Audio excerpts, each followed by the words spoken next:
There's only three ways to get there. Number one way, the way that everyone on this call would prefer to do, get into a gallery where all you have to do is create and they do everything else. That sounds awesome, right? Okay, let's work those numbers through. You're in a gallery, you're doing $100,000 a year in gross sales. The gallery takes 50%. So that means at the end of the day, you get $50,000 back. And because it's gross sales, then you have to subtract your studio, your materials, your trips, your tripods, your lenses, all of that, and maybe you're left with $35,000. Hardly a living wage. Let's make that picture a little bit rosier. And by the way, the number of artists that are in that situation that are selling $100,000 a year in a gallery is probably less than 1 or 2% of the total artists and photographers that are out there trying to sell their art in photography. Let's make that picture a little bit rosier and let's say $300,000. Okay, let's triple it in gross sales a year in a gallery. And with the aforementioned 50% haircut, 150, okay, you're making 100 grand a year. That's fantastic. That's less than 1%, probably less than 0.2% of artists and photographers out there. So in terms of like a viable path forward, the way that I like to explain making it in a gallery is to have that level of success that way as an artist or photographer is kind of like playing a sport versus being a professional athlete. How many people do you know play a sport? How many professional athletes do you know, right? Like the odds are just not fantastic. And the real death knell to the gallery model is you guys are all going to be artists and photographers for the rest of your life. I routinely get people on these calls in their 90s still trying to sell their art, which is amazing. And you realize it's the long game. Wherever you are, you have a ton of time left, right, to do this, God willing, of course. If you don't know who's purchasing your art and you can't market to them for the rest of your life, you don't have the ability to develop collectors. Collectors are folks that'll come back and keep buying from you again and again and again, year after year after year. And it's the lifeblood of any art business. In the gallery model, you don't know because the gallery doesn't tell you who purchases. It's important to state that, important to understand that. All right, let's table the gallery model for a sec. Next is to become a road warrior. A road warrior is someone that does anywhere from 25 to 45 shows a year. The fairs, the shows, the farmers markets, the thises, the that's, and you are loading that car up, setting up the booth. Sometimes it's a dud, sometimes it's a hit, sometimes it's inclement weather. You're away from your family, you're 8 hours a day on your feet. It is not easy, it's hard. That being said, totally viable path to get there. If I was an artist myself and I was like looking back at my life and I wanted to give my like 20-year-old self some advice, okay, Emma, talking to you, you're the young one here, it would be like, don't have a wife, don't have a significant other, don't have kids, don't have a mortgage. And if you have any of those things, it's just a generalization. You're the young one and I'm looking at you. So go and do that when you're young. Because if you can do that when you're young, when you don't have the aforementioned significant other and kids and soccer games on Saturdays and a mortgage, that's when you're the freest to be able to do that. And it's totally a viable path. Like I've got multiple customers that are in their 50s and 60s that did it for years and years and years. One guy I think of, this guy, Bill Stidham, 175,000 miles on his van in 6 years that he just used for his art shows. I mean, he hit it hard. You know what that guy has now? Healthy 6-figure a year business, and he barely does any shows anymore because he built up a list, he built up a customer base, he built up collectors. The third way, okay, is what everybody really truly has to do. It's what you want to do, which is, I know I'm not going to get into a gallery. I know I'm not doing the show and fair circuit. That's just too much. I can't be that road warrior. So I want to sell direct. I want to understand who's purchasing my work. And it's totally a viable path. It's what we advocate. Here's the rub, though. You have to market your own art. You have to market your own art. There is no one that is going to market it for you. And for some people, that is a painful thing to hear. For most artists and photographers, it's a painful thing to hear, but it's true. Anyone that's been in this business for any period of time knows that you guys are all sold a bill of goods that somehow an artist or a photographer's vocation is just to create this amazing thing and everything else just happens, and nothing could be further from the truth. You have to get good and understand that marketing yourself is just as important a job as creating what you create. And the sooner you come to terms with that, the way better your life becomes. Why? Because there's never been a better time in the history of the world to do it. Not even close. I mean, for those of us that are older and remember the days before these things existed and before social networks with hundreds of millions of people worldwide were on their phones all day long, do you know how hard it was? Do you know how much harder it was? You were geographically fixed on the planet somewhere, and that's where you started, and that's what you had. You had to grind way harder. Now, if you take your marketing vocation seriously, if you're like, I'm going to get good at this, if you realize that your art business is essentially 2 trains on 2 tracks. Train number 1, your art, your craft, your creations, your subject matter material, your brush, your lens, how good you get with all of that. That train has its own path and it will go throughout the rest of your career. You want to get better at it. You want to make sure that train has no brakes. The other one is how good you get at marketing yourself. And you need to treat it seriously and you need to turn it into an art form. And if you understand those 2 things, that is the path that artists and photographers get on, will become successful, will have a business that is growing year after year after year. And I really firmly do believe there's never been a better time in the history of the world to do that. But it's actually simple. Simple, not easy. Not easy in the fact that you guys have to get good at marketing. Not good that you have to take it seriously. Not good that you have to learn how to do this. And nobody likes doing it. I totally get that, okay? I mean, I run the marketing department here. Truth be told, I don't even like doing it, okay? Posting on socials on a regular basis, content marketing, right? Running sales, all the things that you have to do. But I don't know what the alternative is. I don't know what the alternative is. Because of all the tens of thousands of artists and photographers that have come through these Zoom sessions in the last 3 years, there are maybe 1 or 2 that were doing great in the gallery. And I saw specifically, like right when COVID hit and all those gallery people got closed up, those people were flooding into these Zooms going, what do I do? I've got nothing. My income's done, right? It was terrifying. The road warriors are the road warriors. And then there's nothing else. You know, there's nothing else. Like, I've had like 6 people tell me they make more $10,000 a year on Saatchi, Fine Art America, Redbubble. I've had a couple of people on Etsy that are doing like $20,000 or $30,000 a year, but I haven't heard anyone else.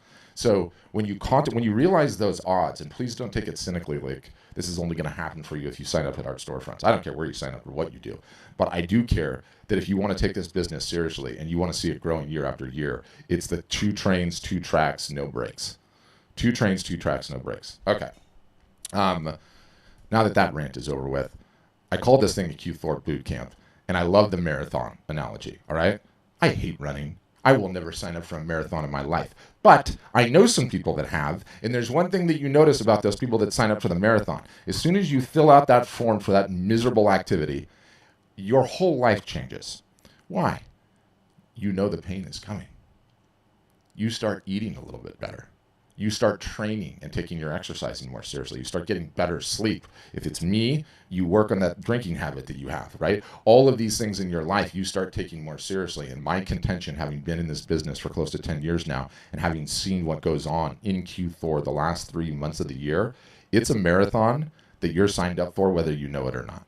And the training that you do between now and then, between the 4th quarter, the buying season, Black Friday, Cyber Monday, the roll up to Christmas, all of those sales that are in the water, all throughout that. More art, more photography is sold in the 4th quarter than the other 3 quarters combined almost sometimes. Like our customers that do it well have a good year based on what that 4th quarter is. And so my contention is that you're signed up for that marathon whether you know it or not. And the question is, what are you going to start doing between now and then?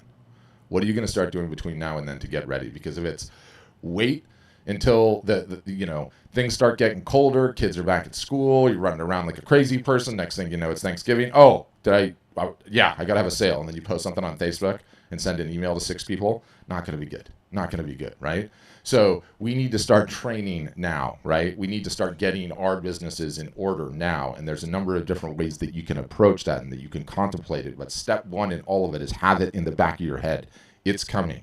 What you do between now and then is going to dictate the level of success that you have, and it is the most important time of the year to be selling. Without question, not even close. And you have to have your art up on the website. You have to start working on an email list. You have to start marketing regularly and consistently on the social media platforms. If you do that now, you're gonna wake up come October and you're gonna be like, oh, got a little momentum in my back. Things actually look pretty good here. People actually know who I am, and I have the ability to market and run some sales when Black Friday and Cyber Monday comes along. So very, very important to understand that happens every single solitary year. Every year it is absolutely fantastic in terms of sales, in terms of art and photography. So all very, very important. Pricing is another big one. And pricing is one of my favorite topics in this business period, right? And do you know what I love more than anything else? all of the bullshit advice that's out there based on pricing. Here's the formula that you use for pricing. It's material cost times square inch times media times your time. Yeah, okay, great. Thanks for that. Magic, really. The only thing that matters is whether or not the art sells. There is no magical formula that's going to help you price your art that if the art doesn't sell, which is why all of those formulas are nonsense. Pricing is quite simply this. And it's awesome and it's freeing. And once you do it, and once you realize this lesson, and I have like a really in-depth article on this, and I'm going to send it to all of you. You, creative types, need to have prices from 0 to 100. You need to have prices from 100 to 1,000. You need to have prices over 1,000. And you need to have one thing in the shop that is obscenely expensive. Okay? And let me break that all down with some real numbers. The 0 to 100 is really, really easy, especially if you're reproducing your artwork in terms of prints. But you also have to have non-wall art as a part of your lineup. Okay? It can't just be wall art. And the reason is that not everybody is ready to buy wall art all the time. And so you're out there, you're doing your marketing, you're getting your art, your photography in front of people, and they're like, wow, I really like this person. I really like their creativity. Problem, I'm not in the market for art right now. I want to reward this person for their talent, but I'm not in the market for art right now. If only they had something that was non-wall art related. Oh, they don't. Tell you what, I'll make a mental note to come back here. I'm going to go watch some cat videos, and you know what the masks do there, right? They're not coming back. They're never coming back. So the importance of having the non-wall art is so critical. No one talks about this enough. A business, specifically your guys' businesses, can be judged how well they are growing on one metric and one metric alone. The number of new customers you are acquiring per year. The number of new customers you are acquiring per year. Why? Why? Because the easiest customer to get is the one that you already have. It is significantly easier to get somebody to come back and purchase a second time than it is to go out and find a new person and have them purchase for the first time. And this is just a fundamental rule of most businesses, but specifically this business. And I alluded earlier to how important it is to not sell in galleries so that you know who is purchasing your work. There is a phenomenon in here. I stole it from this guy, so I always give him credit. Hold on, I'm going to grab his book. I stole this from Weiland, okay? Weiland is the whale guy. Most would say the best-selling artist in the United States. By the way, this book, fire! Okay? Insane. Amazing. You need to go buy it. Honestly, I should be on commission for this. In fact, he's got a gallery close to where I live. I'm going to go in there and get it. Short, sweet, no fluff. I'm sorry, here's. But the rub is it's not on Amazon. I think he donates 100% of the proceeds to charity, so you have to buy it from his website. But honestly, Google this book and buy this book. Weiland defines a collector as someone that will purchase in upwards of 7+ pieces of art from him over the course of a lifetime. And this is a phenomenon I see played out continually with my own customer base. But when you have collectors, it's a phenomenon of this business, right? Like there's certain product categories that have collectors, right? If you ask my 7-year-old kid, it's those damn Pokemon cards. They're all over my floor right now. You guys would laugh if you saw these. But shoes, cars, wristwatches, art is one of them. And it's a fantastic thing because you will keep creating throughout the course of your life. And these collectors will just go along for the ride. You keep raising prices, they keep coming and buying and buying and buying. Oh, that's awesome. Emma just said that book is on Spotify for free. I did not know that. Definitely listen to it. You want to highlight it, though. I'm not kidding. Great book. Where was I going with all that? So if we know the most important thing an art business can have is a collector, and then we know in order for a collector to become a collector, they first have to purchase something, that underscores how important it is to have non-wall art as a part of the lineup, okay? That's the 0 to 100 range. Also in there, you obviously have small prints. And then let's say you're 100 to 1,000, you get into some bigger size prints, right? Your metals, your canvas, your acrylic, you go through that 0 to 1,000 range, and maybe close to the 1,000 range, you're in limited editions, and then above that, you have your originals. Everyone has to adjust it a little bit to taste. But you also need something obscenely expensive in the store. And let's say that you sell your originals, just to keep the math simple, at like $1,000. I want one in there for 10 grand. And why? Why one in there for 10 grand? That's crazy. I'm never going to sell that thing. I don't even care if you don't ever sell that thing. You ever been to a car dealership? And you know, in the car dealership, that the big glass box in the middle, I know the car dealership is a miserable feeling in most people's heads because you have to deal with the salespeople. But anyway, the big glass box in the middle, right? Let's say we're at the Toyota dealership. In that big glass box in the middle, is the Toyota Supra carbon fiber TRD whatever. It's $275,000, right? There's a reason that they put those cars inside the glass box, and it's because human beings are wired to make purchase decisions based on comparison. We anchor onto certain things to compare to other certain things. And so when we go and look at that $250,000 Supra or the $150,000 Land Cruiser that's inside the glass box, we anchor onto that price point, and it makes us feel just that much better about buying the $60,000 Highlander, right? That's on the outside. And that's a phenomenon called price anchoring. And it's just one of these psychological things that's really, really, really important to do. You feel better knowing that I didn't buy the most expensive thing. It makes you feel a little bit better. That's why you put that high-priced item in there. Also, everyone's followers, yours, mine, any business, that all fall into a thing that I call the socioeconomic bell curve, okay? It's your typical bell curve, exactly what you'd expect. And down at the low end of it, you have the low socioeconomic status. Those people can't afford anything. They'll like, comment, and share on your posts. They're still good people. Then you have lower income folks, middle class, upper middle class, high net worth individuals, the bell curve, right? You know, what does everyone always say to me all the time? Yeah, I just want to target high net worth buyers. Yeah, good. That's great. You and every other business on the planet, aside from the 99-cent store, wants to target the high net worth buyers, okay? That is why it's insanely difficult to do that. But the point is, you need to have this range of pricing that I'm discussing to be able to cover all of the spots on that bell curve. Because what happens when you do that is you acquire the highest number of customers possible. And the beautiful thing about acquiring the highest number of customers possible is you can market to these folks in the future. The bell curve is not a fixed entity. Your buyers and potential buyers are going up and down that bell curve their entire lives. The one that's living in their mother's basement right now is buying their new house 2 years from now. And you got that sale. Do you want to know why you got that sale? Because you sold them a mug or a mouse pad or a calendar or a whatever, and it sat on their fridge. It could be a sticker, okay, that's on my garage fridge with all the rest of the stickers. And every time I go out to get a beer, which is an enjoyable experience for me, I look at your art, okay? Now I've moved out of my mother's basement and I'm going to go buy a house, and you got that sale. And that's how it works. And I get a lot of pushback on the merch. Okay, I'm a fine artist, Patrick. I would never sell that merch, that cheap tchotchke crap. I'm not doing that. To which I respond, let me know the last time any of you went to a museum that didn't have a gift shop. I'll wait. Okay?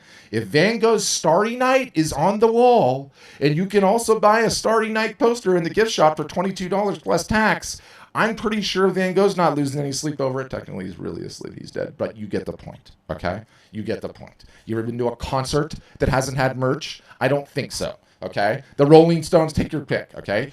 Merch is very, very important in the simple lens that you acquire more customers as a result of it. So having that price range is huge. What is one of the most defeating things that happens to artists and photographers out there? You worked hours on a piece. I mean, hours. It took so much time. You're going to sell this thing for $800. And what happens?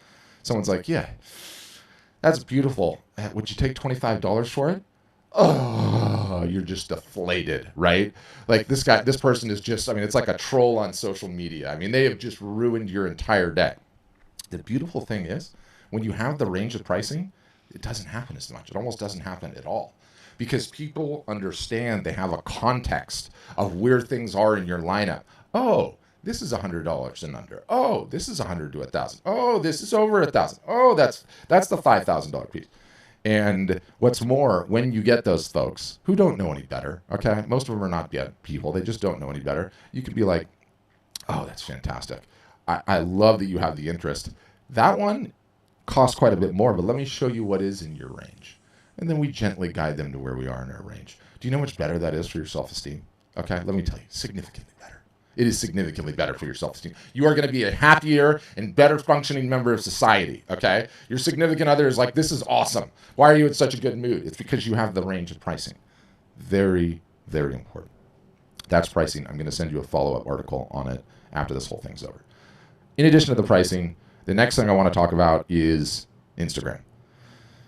Most important social network for artists and photographers. It's not even close. Secondarily, it's Facebook. Okay, have to be working on both of them. Well, Patrick, what about TikTok, or what about Pinterest, or what about SEO? Yeah, what about shiny objects that are not going to move your business anywhere and are going to put you on the road to a hobby? All right? That's what all the rest are. I don't care what anyone else says, anyone's friends, anyone. No one is selling art on any of the rest of those things, okay? They are lying to you if they're saying they are. It's nonsense. I've looked at way too much data. Aside from onesies, twosies here with weird circumstances, the two most important places that you need to be are Instagram and secondarily Facebook. And thank God for that. Okay, don't talk to me about TikTok. I'll kick you right out of this Zoom. You are lying to yourself, okay? Stupid Chinese app, communist app that is just trying to flood you with an endorphin hit. You got 10,000 views. You didn't get 10,000 views. You got 100 views from people that are never going to buy your work, okay? So when we stay focused on the only two platforms that matter, to the detriment of wasting time on any of the rest of those ones, I don't care. Just stay out of there. Stay in my lane. Facebook and Instagram and Facebook. You will end up winning. And why is Instagram the most important? What do you guys create? You create visual creations. What is Instagram? A giant visual search engine. Imagine that. Lines up pretty nicely, right? The beautiful thing is that Instagram has become, over the years, evolved into the credit check for artists and photographers. What do I mean by that? I'm going to buy something. I saw something. My neighbor had something. It's really important for me to keep up with the Jones. I'm going to go look at what he got. And what am I doing? I'm going instantaneously to Amazon. I'm going to read the reviews. Was that thing good? Is there a better one? Maybe there's a better one. Maybe I can one-up this guy because I got to keep up with the Jones. Now, we check Amazon is a way of getting credit checks, like getting the reviews of what something is, right? So you could say Consumer Reports or some of the other sites too. For artists and photographers, it's like, hey, I just saw this. I'm at your friend's house. You sold some art to your friend. I saw that. That's a great piece. Who did that? Oh, yeah, it's my buddy. It's my cousin, Mark McClanahan over there. And you should check him out. You know what they're going to do? They're going to pull out Instagram, and they're going to look for you, and they're going to look at your profile, and are they going to say, is this an artist that's doing anything? Is this an artist that's putting out content regularly? Are they on the up and up? Do they have 2 followers or 2,000 followers, right? And it's very, very important to understand, one, that Instagram offers a credit check, okay? So fundamentally, it's important just for that matter. 2, secondarily, and I should also say, like, you know, the data in this industry is so utterly, totally, completely opaque, right? Like, there's so much nonsense out there, it's mind-boggling. But there's 2 outfits that report on the super high end of the art market. One's the Hiscox Group, it's an insurance entity out of London, and the other is Art Basel teams up with UBS Paine Webber, I think that's who it is. The 2 of them put out a report, and what they do is they survey every year all of the folks that are essentially buying $100,000 pieces and up. And every single solitary year, I've watched the results of those reports when it comes out, and every year it ticks up. Did you follow and or consume content from an artist on Instagram? Was Instagram influential in your buying decision? And in both cases, both of their surveys, like, those percentages are really pretty high. So it's significant in its ability to help you guys sell art. The top-end, high-end buyers are all there, okay? So that makes it very important as well. The beautiful thing about Instagram is you can reach a ton of buyers. The terrible thing about Instagram is you have to post frequently on it for years to really make a huge dent. So, yeah, 1, you got to get started. 2, you have to understand you're going to suffer in the short term, because it's not easy, and you have to learn how to do it, and you have to learn how to enjoy it and get good at it. And we can talk about that in depth. I have a ton of teaching on Instagram. But the beautiful thing that exists currently on Instagram, and I love this, okay, we're going to have to do a little social media history lesson, but Facebook emerged. Facebook pretty much became a monopoly, okay? Power was unchecked. Then a new rising competitor came along, and Facebook is like, uh-oh, we can't have any competition. It was Instagram. We're going to go buy those folks. So they bought them. Okay, great. Now Facebook's even more powerful. It's Facebook and Instagram. I'm streaming on their platform when I'm saying this, so I get banned. You guys will know why. Zuckerberg kicks my door, and you'll know why. So now they own these 2 platforms. So the playbook was, we are a monopoly. If any competitors come along, we're just going to buy them. Okay. Snapchat emerges. Snapchat starts taking all of these young kids away from Facebook and Instagram. They're like, all right, what does the playbook say to do in this situation? Let me see the playbook. Market says if we have a competitor, go and buy them. All right, somebody go and buy Snapchat. So they go and try and buy Snapchat. Snapchat says pound sand. Mark's like, okay, what does the playbook say now? We don't know. He goes, all right, we're just going to copy them verbatim.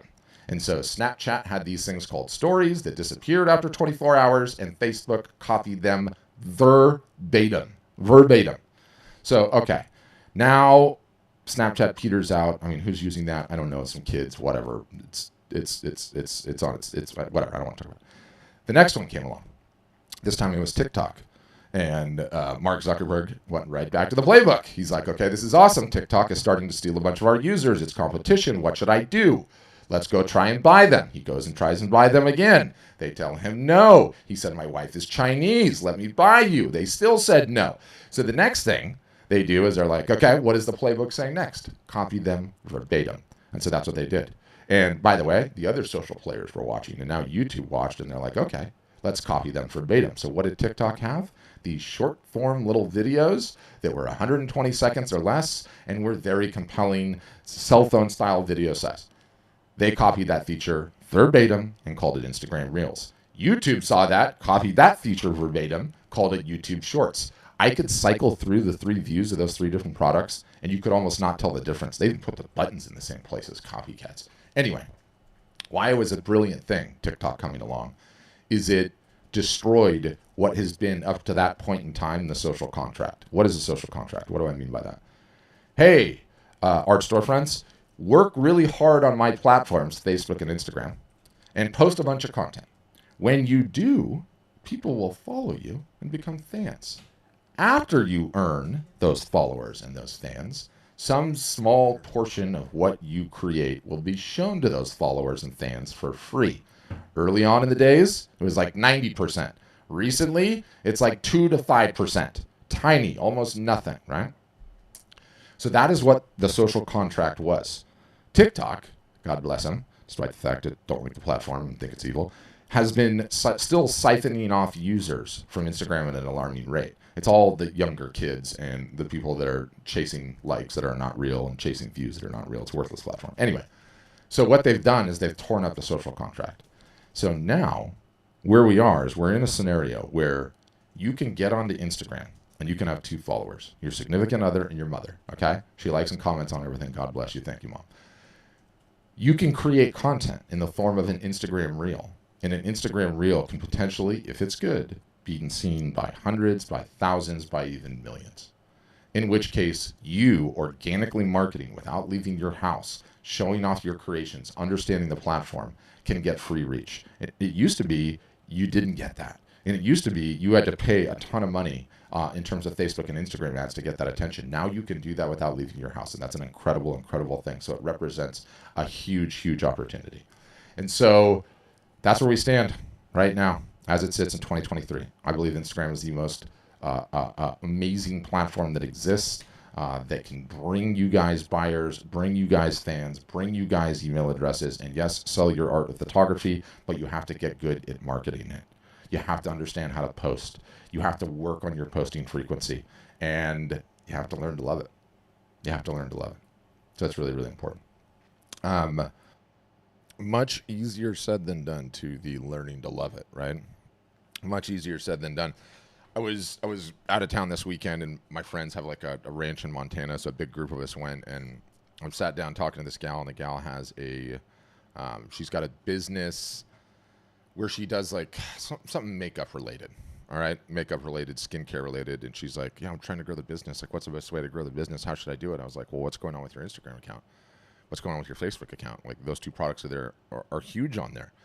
And she's like, well, I mean, you've seen Instagram. There's so much beauty stuff on there. And I was like, well, thankfully that's not in my feed, but I understand that it's a huge industry and that it's a big deal. And she's like, there's so many other kids on there already doing it. Like, what am I going to do? I'm like, well, what are you doing? She's like, yeah, I'm writing articles. I'm writing articles and submitting them to the publications. I was like, you could have one big Instagram post and it's going to reach 10,000 more people than one article. And it's like all of us are sort of bound to the social media thing in today's day and age, just based on the fact that that's where the attention is, right? It's like we're all fishermen, and that's where the fish are. And so we have to get in the morning, we have to get on the boat and drive it to where the fish are. Have to be contrarian about it. You just do. I don't know what the alternatives are, and the fact that you can get your art, your photography in front of that many eyeballs that quickly really is kind of staggering. It's an amazing, amazing thing to contemplate.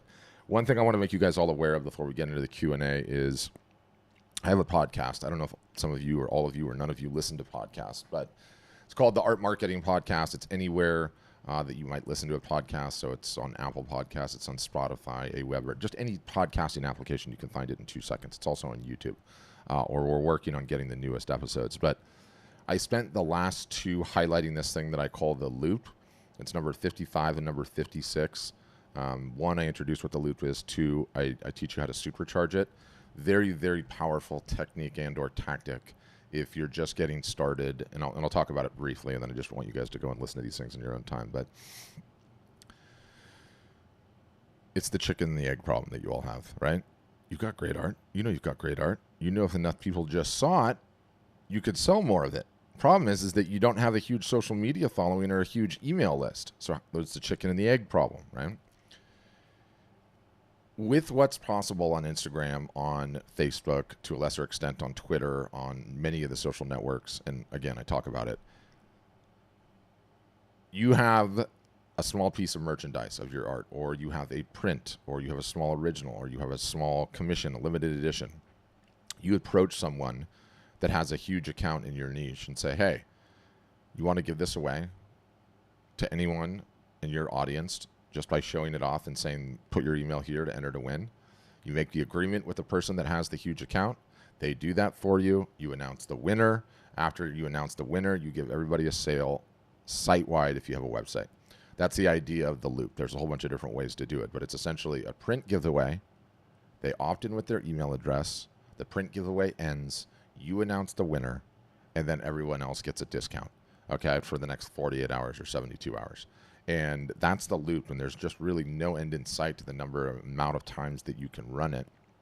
And it's extremely, extremely effective. And, you know, one of the hardest things to do as an artist or a photographer is make advertising of any kind pay. Been doing this for a long time. There are very, very few artists or photographers I know that get any sort of ROI out of advertising. There's a whole bunch of different reasons for that. But one of the interesting things about the print giveaway is the print / merch / original / commissions giveaway is just you guys running a Facebook or an Instagram ad. That's what it is. It's just a smarter way of advertising. And you pick something that your subject matter material, I'll give you a quick for instance. I'm going to keep it simple so that we can get onto the Q&A. You paint people's dogs, and that's what you do. So you approach one of these accounts on Instagram that's all about German Shepherds that has 1.5 million followers, and you're like, hey, German Shepherd account, I have German Shepherd art. Would you ever like to give away a piece or give away a commission to your entire audience? This person is constantly trying to come up with awesome content for their audience, so they're like, oh, this is a great idea. I'd love to give something away for free. You give it away to them. A whole bunch of people enter their email addresses to win. One person wins. You gain a ton of followers. You will get business out of it, and it is about 1,000 times more effective than running an ad on Facebook or Instagram or on the local radio or in your community paper or whatever the case may be. So very, very important that as well. Also, once this is over, I'm going to send all of you guys an email. One of the interesting things that I've been doing recently is I got a ton of flack about like not interviewing our like most successful customers, and so I've started doing that. Kind of working through some of them that have done incredibly well. So the last 2 blog posts on the Art Storefront site, these are also in the podcast. So if you listen to the podcast, you'll get them as well. But there's also videos of them. We've grabbed these folks and started interviewing them in a Zoom fashion. I realize you can't see the screen. In a Zoom fashion. This first one we did with Meg. She's crossed over the $1 million mark with us. She's been with us, I think, for 7 years, something like that. And we do essentially like a format where I interview her for an hour and then right into a Q&A where anyone that's on the Zoom call can ask questions about, directly to her. So that's all in here, as well as a bunch of other goodies. I've done two different artists so far. The other one is, just a 20-year-old kid, actually. He's 20. What is he? 24 or something, like 28 now. Whatever he is. He's in 20s. He's young. And this kid's got up to $100,000 a month in art sales, which is really impressive. And so he's got an interesting story. So we're going to be doing more of those in the future, which is why I'm bringing them up to you. So you'll see emails from them. And if you want to join, you certainly can. So that's on that note. Let's get to Q&A. How does the Q&A go? If you're one of the brave ones that has your camera on, and we've got a bunch of you today, all you have to do is raise your hand, old school style, and I'll see that you have a question, and I can unmute you, bring you on. For everyone else, though, at the bottom of your Zoom window, Next to this share screen button, there's this little face, smiley face looking thing, and it says reactions. If you click that, there's a way to raise your hand digitally speaking that lets me know, hey, you have a question, and I can bring you on. I can also, and